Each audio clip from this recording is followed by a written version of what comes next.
तो Marvel cinematics में ऐसे कई सारे कैरेक्टर्स हैं जो लिमिटलेस पावर को होल्ड करते हैं, और कई सारे ऐसे भी कैरेक्टर्स हैं जो फिलहाल तो उतने स्ट्रॉन्ग नहीं है, लेकिन शायद आगे चलकर वो बहुत ज्यादा पावरफुल बन जाएंगे। लेकिन आज हम बात करेंगे उन सारे सबसे पावरफुल कैरेक्टर्स के बारे में जो हमें एमसीयू के फेज 1 में दिखाए गए थे, और उन्हें उनके पावर्स के हिसाब से रैंक भी करेंगे। मैं यहाँ पर सिर्फ सुपर हीरोज को रैंक नहीं करूंगा, बल्कि उन सारे कैरेक्टर्स के बारे में बात करूंगा जो फेज 1 में दिखाए गए थे। लेकिन आगे बढ़ने से पहले तुम सबका स्वागत है मैजिक वर्ड्स के अनदर वीडियो में। मेरा नाम है जय। यदि तुम सबको ये वीडियो अच्छा लगे तो इस वीडियो को लाइक करके चैनल को सब्सक्राइब कर देना। तो without wasting any time let's begin. Nick Fury SHIELD का डायरेक्टर होने के साथ साथ द एवेंजर्स का फाउंडर भी था। भले ही वो एवेंजर्स का मेंबर नहीं था, लेकिन सारे एवेंजर्स कहीं ना कहीं निक फ्यूरी की वजह से ही असेंबल हो पाए थे। शील्ड का डायरेक्टर होने की वजह से फ्यूरी काफी ज्यादा स्ट्रॉन्ग तो था, लेकिन ओल्ड एज की वजह से वो बाकी सबसे काफी ज्यादा वीक था। विप्लैश जिसका रियल नेम इवान वैंको है, कॉमिक्स में आयरन मैन का बहुत बड़ा विलेन होता है, लेकिन एमसीयू में भी ये टोनी को बहुत अच्छी टक्कर देता है। विप्लैश टोनी को मारकर और स्टार्क खानदान को मिट्टी में मिलाकर अपने फादर की मौत का बदला लेना चाहता था, जिसमें जस्टिन हैमर जो टोनी स्टार्क का बिजनेस कंपेटिटर होता है वो विप्लैश की इनडायरेक्टली मदद भी करता है। लेकिन इतने सारे इक्विपमेंट्स और वेपन्स होने के बाद भी वो टोनी को हरा नहीं पाता। बात करें विप्लैश के पावर्स की, तो अपने जीनियस माइंड का यूज करके वो इलेक्ट्रिक बैटल सूट बनाता है, जिससे पावर मिलती थी उसके चेस्ट पर लगे एनर्जी सोर्स से, जो बिल्कुल आर्क रिएक्टर की तरह दिखता था। हॉकाई एक बहुत बड़ा एग्जाम्पल है सभी सुपर हीरोज के लिए जो सोचते हैं कि उनके पास पावर होंगी तभी वो किसी बैटल को लड़ पाएंगे, जो कि पूरी तरह सही नहीं है। क्योंकि आपके पास स्किल है तो आप थोड़े बहुत पावर्स के साथ भी बैटल लड़ सकते हो। बात करें मूवीज की, तो हॉकाई कैरेक्टर मुझे काफी ज्यादा कूल लगता है, लेकिन कुछ लोगों के हिसाब से क्लिंट नताशा से भी ज्यादा स्किल्ड और पावरफुल है। लेकिन ऐसा है नहीं, क्योंकि हॉकाई और नताशा की 3 बार फाइट हो चुकी है, और तीनों बार नताशा ही उस फाइट में जीती थी। वॉर मशीन, जब टोनी नशे में धुत होकर उल्टी सीधी हरकतें कर रहा था, और वो भी आयरन मैन सूट पहनकर, तब रोडी टोनी को रोकने के लिए आयरन मैन का मार्क II आर्मर पहन लेता है। रोडी पहले तो वो सूट इसलिए पहनता है क्योंकि वो टोनी को रोकना चाहता था, लेकिन टोनी से फाइट करने के बाद वो उस सूट को ले जाता है, और बाद में हैमर उस सूट को अमेरिकन मिलिट्री को ध्यान में रखते हुए अपग्रेड कर देता है, और कई सारे हथियार उसमें फिट भी कर देता है। इन सब के बाद मूवी के लास्ट बैटल में वॉर मशीन हमें एक्शन में दिखाया जाता है, जहाँ पर हम रोडी और टोनी के डुओ बैटल को भी देखते हैं। ब्लैक विडो एक नाम नहीं बल्कि एक टाइटल है, लेकिन नताशा रोमनॉफ अपने ब्लैक विडो नेम से बहुत ज्यादा फेमस थी, इसलिए हम भी उसे ब्लैक विडो ही बुलाएंगे। ब्लैक विडो का फर्स्ट अपीयरेंस आयरन मैन 2 में देखने को मिला था, जहाँ निक फ्यूरी के कहने पर वो टोनी स्टार्क की लॉयर बनकर उस पर स्पाई करती है। विडो एक शील्ड एजेंट और एक ग्रेट स्पाई भी थी, और यही रीजन है कि मैंने इस लिस्ट में नताशा को हॉकाई और वॉर मशीन से भी ऊपर रखा है। Iron monger mark I armour का अपडेटेड वर्जन था, जिसे टोनी के बिजनेस पार्टनर ओबेडाया स्टेन ने यूज किया था, और वो भी टोनी को खत्म करने के लिए। ये सूट पूरी तरह वेल प्रिपेयर नहीं था, फिर भी आयरन मैन को ये अच्छी टक्कर देता है। मेरे हिसाब से टोनी का दिमाग ही वो रीजन था जिस वजह से टोनी इसे हरा पाया था, वरना पूरे बैटल में आयरन मॉन्गर टोनी को ओवर पावर ही कर रहा था। रेड स्कल अर्थ का सबसे पहला सुपर सोल्जर था, जिस वजह से उसके पास लगभग कैप्टन अमेरिका जितनी ही पावर्स थी, लेकिन उसने अपनी पावर्स के दम पे बुराई का रास्ता चुना और हाइड्रा नाम की ऑर्गेनाइजेशन को क्रिएट करा, जिसका मोटिव था पूरे वर्ल्ड पर कब्जा करना, और इसलिए वो हिटलर के साथ मिल जाता है। लेकिन टेजरेक्ट मिलने के बाद वो हिटलर के साथ बिट्रे कर लेता है और एक ऐसा वेपन बनाता है जो किसी भी देश को हराने के लिए काफी था। लेकिन कैप्टन अमेरिका से हुई फाइट के दौरान रेड स्कल वॉरमिर पर टेलीपोर्ट हो जाता है टेजरेक्ट को छूने से, और इसके बाद सीधे वो हमें फेज 3 के एवेंजर्स इन्फिनिटी वॉर और एवेंजर्स एंड गेम में दिखाया जाता है।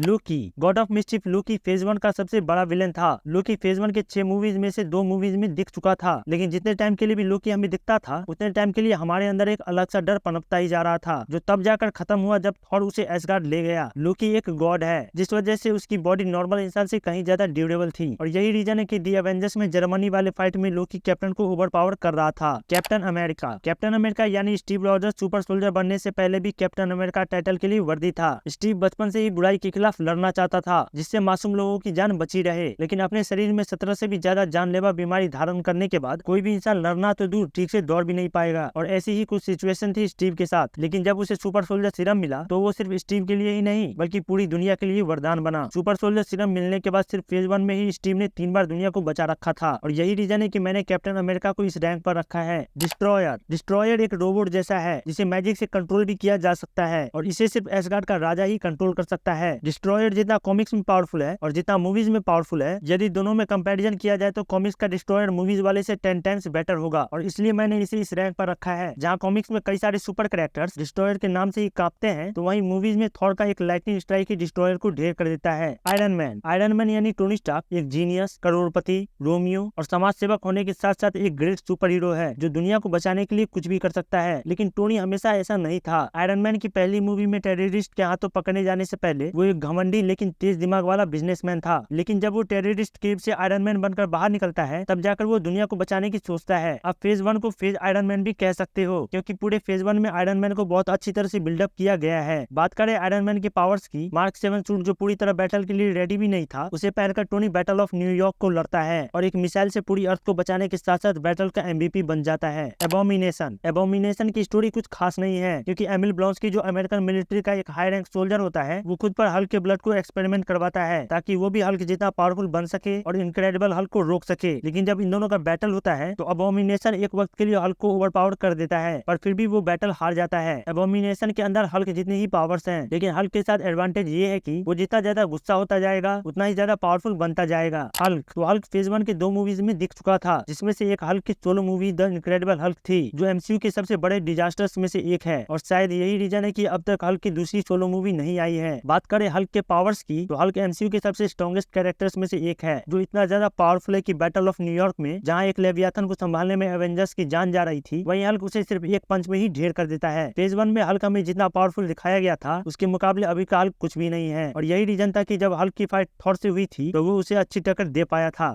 थॉर फिलहाल के समय में सबसे स्ट्रॉन्गेस्ट कैरेक्टर्स में से एक है, लेकिन जब थॉर की पहली मूवी आई थी तब वो उतना कुछ खास स्ट्रॉन्ग नहीं था, लेकिन समय के साथ साथ उसने कई तरह के दुख झेले और इन्हीं के बीच वो सबसे स्ट्रॉन्गेस्ट भी बना। थॉर एक फियरलेस कैरेक्टर है और ऐसी पावर्स के साथ ऐसा होना बनता भी है। थॉर को जब म्योनिर सौंपी गई थी तभी से उसने ऐसी लड़ाइयां लड़ रखी हैं जिससे कोई नॉर्मल सुपर हीरो लड़ने की सोच भी नहीं सकता। वो 3000 से भी ज्यादा लड़ाइयां लड़ चुका है, जिसमें बैटल ऑफ यूटनहाइम और बैटल ऑफ न्यूयॉर्क जैसी लड़ाइयां हैं।